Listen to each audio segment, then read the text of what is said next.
మద్యం ధరలు తగ్గిపోతున్నాయండి. ఎలా అంటే మందు రేట్లు కూడా ఒక్కొక్కటి తగ్గుతూ వస్తున్నాయి. మెయిన్ 3 బ్రాండ్లు అయితే కనుక వాటి రేట్లు తగ్గించుకుంది. కాబట్టి మద్యం ధరలు తగ్గుతున్నాయంటే మందు బాబులకి పండగే. కాబట్టి మద్యం ధరలు తగ్గుతున్నాయి. మళ్ళీ మీరు మాట్లాడుతున్నప్పుడు అడ్డొచ్చి మద్యం ధరలు తగ్గుతున్నాయి కరెక్టే, నిత్యావసర ధరలు పెరుగుతున్నాయి కదా అని అడగొద్దు ప్లీజ్. మీరు అనొద్దు, నన్ను అడగొద్దు. దాని గురించి నేను మాట్లాడడానికి ఈ వీడియో చేయట్లా. మెయిన్ మద్యం ధరల గురించే మాట్లాడుతున్నా. కాబట్టి మద్యం ధరలు తగ్గుతున్నాయి, పండగే మన వాళ్ళకి మద్యం ప్రియుల కంట. ఎలాగంటే ఏదైతే ఇంతకుముందు జగన్మోహన్ రెడ్డి గారి హయాంలో జే ట్యాక్స్ ఏదైతే ఉందో, జే ట్యాక్స్ ఇప్పుడు పోయింది. ఆ జే ట్యాక్స్ ఇప్పుడు కట్టవసరం లేదు కాబట్టి మందు రేట్లన్నీ తగ్గిపోతున్నాయి అనేది కూటమి ప్రభుత్వం చేస్తున్నటువంటి ఒక వాదన. కాబట్టి ఏదైతే జగన్మోహన్ రెడ్డి హయాంలో జే ట్యాక్స్ అనేది బేభత్సంగా మద్యం రేట్లు పెంచడానికి ప్రధాన కారణమైంది. జే ట్యాక్స్ అంటే జగన్ ట్యాక్స్. కాబట్టి ఆయనకి ట్యాక్స్ చెల్లించడం వల్ల మద్యం రేట్లు విపరీతంగా పెరిగాయి. ఇప్పుడు ఆ ట్యాక్స్ పోయింది కదా, మరి అలాంటప్పుడు జగన్ గారి ట్యాక్స్ కట్టవసరం లేదు, ఆ జే ట్యాక్స్ అనేది రద్దు అయిపోయింది. కాబట్టి ఇప్పుడు అమాంతంగా మద్యం రేట్లు తగ్గిపోతున్నాయి. అర్థమైందండి మీకు? కాబట్టి జగన్ గారి హయాంలో అసలు జే ట్యాక్స్ అనేది ఎలా ఉండేది ఏంటనేది ఒక కాలం రాసుకొచ్చారు. అది ఎలాగా, ఒక్కో లిక్కర్ కేసుపై 200 నుంచి 250 రూపాయల దాకా, అలాగే బీరు కేసుపై 100 రూపాయల దాకా. ఎలాగా అంటే లిక్కర్ కేసు మీద 200 నుంచి 250 దాకా, ఏంటి బీరు కేసు మీద 100 రూపాయల దాకా జే ట్యాక్స్ అనేది కట్టాల్సి వచ్చేదట. అర్థమవుతుందా మీకు? కాబట్టి ఈ జే ట్యాక్స్ ఎంత ఉండేదంటే కనుక ఓవరాల్గా చూసుకుంటే 3100 కోట్లు అంటండి. జగన్మోహన్ రెడ్డి గారికి కట్టాల్సిన ట్యాక్స్ 3100 కోట్లు అంట, బ్రాందీ వీటికి సంబంధించిన మద్యానికి సంబంధించిన ట్యాక్స్.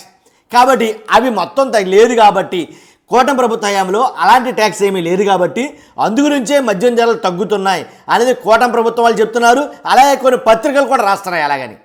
కాబట్టి అమాంతంగా రేట్లు తగ్గిపోతున్నాయి. ఎంతెంత తగ్గుతున్నాయి, ఏ బ్రాండ్లు, అవి 3 బ్రాండ్లు ఎలా తగ్గుతున్నాయి అని అయితే కనుక చెప్పబోతున్నాం. మరలా మీరు మధ్యలో మాట్లాడుతున్నప్పుడు అడ్డొచ్చి నిత్యావసర ధరలు బీభత్సంగా పెరిగిపోయాయి కదా, మరి వీటి రేటు తగ్గించి వాటి రేటు పెంచుతున్నారా ఏంటి అని అడగొద్దండి. మళ్ళీ చెప్తున్నాను నేను మీకు. కాబట్టి ఏంటంటే జే ట్యాక్స్ పోయింది కాబట్టే ధరలు తగ్గుతున్నాయి. తగ్గిన బ్రాండ్ ధరలు ఏంటో చూద్దాం ఒకసారి. మ్యాన్సన్ హౌస్ తెలుసు కదండి, brand quarter. Mansion house brandy quarter 220 నుంచి 190 రూపాయలకి తగ్గిందంట. అదే బ్రాండు హాఫ్ బాటిల్ 440 రూపాయల నుంచి 380 రూపాయలకి తగ్గిందంట. ఫుల్ బాటిల్ ధర వచ్చి 870 రూపాయల నుంచి 760 రూపాయలకి తగ్గిందంట. తర్వాత ఇంకో brand royal challenge select gold whisky quarter అంట 230 నుంచి 210కి తగ్గిందండి. ఇదే ఫుల్ బాటిల్ ధర 920 నుంచి 840కి తగ్గిందంట. Antiquity blue whisky full bottle ధర 1600 నుంచి 1400 తగ్గిందంట. కాబట్టి ఎలా రేట్లు అయితే కనుక తగ్గించుకున్న ఈ 3 బ్రాండ్లు కూడాను అని అయితే చెప్పడం జరిగింది. ఎందుకు వచ్చిన ప్రేమ అని అంటే కనుక ఏదైతే కూటమి ప్రభుత్వం కమిటీ వేస్తుంది, ఆ కమిటీ మొత్తం ధరల వ్యత్యాసం తేల్చనుంది. పక్క రాష్ట్రాలకి, పొరుగు రాష్ట్రాలకి మనకి అసలు ధరల్లో వ్యత్యాసం ఎందుకు వచ్చింది, ఎంత వ్యత్యాసం ఉంది, ఇక్కడ ఎంత ఎక్కువగా ఉంది, ఎందుకని ఎక్కువగా ఉంది, కాబట్టి అసలు ఎంతగా తయారవుతుంది, ఎంతకు అమ్ముతున్నారు, ఎంఆర్పి అసలు ఎంత, మొత్తం వీటన్నిటిని కూడా పూర్తిగా ఒక కమిటీ అయితే పరిశీలించనుంది. కాబట్టి ఆ కమిటీ పరిశీలించేలోపే మనమే రేట్లు తగ్గించుకుంటే పోలా అని అయితే అనుకున్నారు కాబట్టి తగ్గిస్తున్నారు అనేది కూటమి నాయకులు చెప్తున్నమాట. ఇది ఎలా పెడితే కనుక, ఈ అంశం ఇలా పెడితే కనుక ఒక ముఖ్యమైన అంశం చెప్పాలండి ఖచ్చితంగా. ఎలా అంటే మద్యం బాబులకు పండగ కాదని అన్న కానీ మందు రేట్లు తగ్గుతున్నాయి ఒప్పుకుంటాను, కానీ ఇంకొక ఇంపార్టెంట్ విషయం చెప్పాలి ఈ వీడియోలో మీకు. ఏంటంటే రాష్ట్ర ప్రజలపై భారీగా ఇప్పుడు పడబోతున్న భారం ఎంతంటే 9,412 కోట్ల రూపాయలు విద్యుత్ ఛార్జీల్లో మోపనందు భారం. సర్దుబాటు కార్యక్రమంలో భాగంగా రాష్ట్ర ప్రజలందరిపైన భారీగా భారం పడబోతుంది. ఎంత అంటే కనుక 9,412 కోట్లండి, రూపాయి 2 రూపాయలు కాదు. కాబట్టి ఇక నుంచి విద్యుత్ ఛార్జీల మోత మోగిపోనుంది, దాంట్లో ఎలాంటి డౌట్ లేదు. ఎందుకురా అంటే కనుక ఏదైతే ఇది కూడా అంటే రెండు వర్గాలు 2 భిన్నాభిప్రాయాలు వ్యక్తం చేస్తున్నాయి దీని మీద కూడా ఆబ్వియస్లీ. ఎందుకంటే జగన్మోహన్ రెడ్డి గారు అయితే కనుక ఏమంటున్నారంటే ఈ విషయం గురించి, ఇది సర్దుబాటు చేయని అవసరం లేదు, దీనికి వేరే ప్రత్యామ్నాయ మార్గాలు ఉన్నాయి, అసలు లేనిపోయిన చిక్కులు తెచ్చిపెట్టింది ప్రభుత్వం, కూటమి ప్రభుత్వం, అందువల్లే ఈ అనవసరపు ఖర్చులు పెరిగిపోతున్నాయి అని అయితే మాట్లాడుతున్నారు. వాళ్ళ వెర్షన్ వేరేగా ఉంది. అదే కూటమి ప్రభుత్వం వెర్షన్ చూస్తే కనుక, లేదా వాళ్ళు రాసే పత్రికల వెర్షన్ చూస్తే కనుక ఏంటంటే ఇంతకు ముందు చెప్పాను కదా, గత ప్రభుత్వం, ఇది కంటిన్యూస్గా వస్తానంటుంది పదం, గత ప్రభుత్వం చేసినటువంటి కొన్ని తప్పిదాల వల్ల ఈ సర్దుబాట్లు అనేవి చేయాల్సి వస్తుంది అని అతను నాకు తెలిసి ఆంధ్రజ్యోతిలో అనుకుంటా ఇదే ఆఖరి జగన్ సర్దుబాటు కార్యక్రమం అని చెప్పేసి ఏదో రాశారు. అంటే జగన్ సర్దుబాటు అంట ఇది యాక్చువల్గా ఆఖరిదని.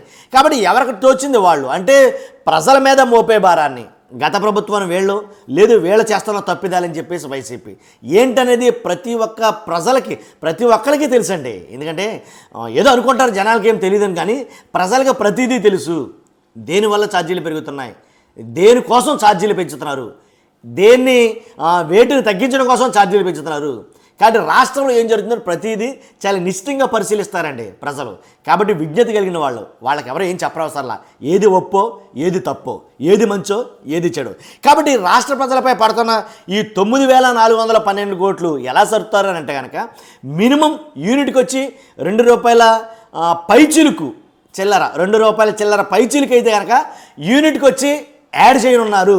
ఖచ్చితంగా మనం ఫర్ ఎగ్జాంపుల్ మనం వాడిన కరెంటు యూనిట్కి వచ్చి ₹4 అయింది అనుకుందాం. దానికి ఒక ₹2 ఎక్స్ట్రా పైసలు 50 పైసలు కావచ్చు, 20 పైసలు కావచ్చు, 60 పైసలు కావచ్చు. కాబట్టి దానికి యాడ్ చేస్తారని అయితే చెప్పడం జరుగుతుంది.